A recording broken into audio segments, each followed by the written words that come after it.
Welcome to Get Target Customers.com. Why Kosovo wants permanent U.S. military base and NATO membership. How can a nation become a NATO member? What exactly is NATO, and who exactly are its members? How does the United States maintain bases in other countries? What variables influence the location of U.S. troops? What are the consequences of having a permanent U.S. military post in another country?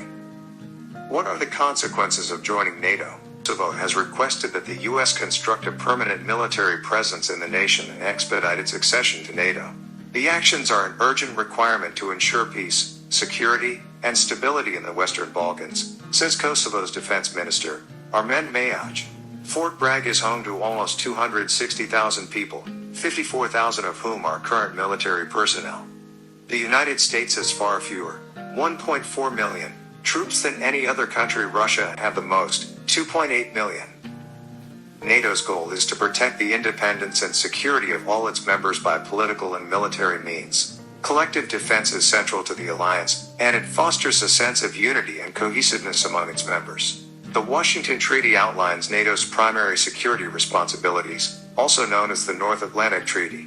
Russia has invaded Ukraine, and it is unclear what shape this assault will take.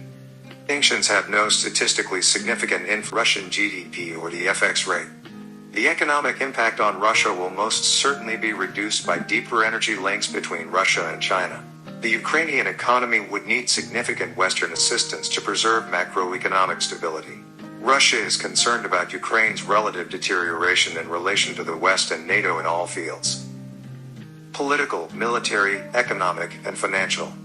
The country's fragility will decrease its capacity to maintain a robust military edge technologies and conduct offensives overseas over time. The Minsk talks could be one channel through which the diplomatic process could be resumed, potentially with stronger concessions to Russia, writes Andrew Bostic of the Carnegie Foundation for International Peace (CFPP) in Washington. CFPP: Ukraine's population is weary of stagnant living standards and malfunctioning municipal services and is split over the threat of war. There is a strong likelihood that Russia is US and EU believe. Sanctions against Russia's banking sector, as well as senior military and government officials, are crippling for Ukraine. Western sanctions will be imposed in retaliation, but it is hard to foresee what they will look like. Sanctions, according to the defense minister, are an urgent requirement to ensure peace, security, and stability in the Western Balkans. Following Russia's invasion of Ukraine, Kosovo has requested that the U.S. construct a permanent military presence in the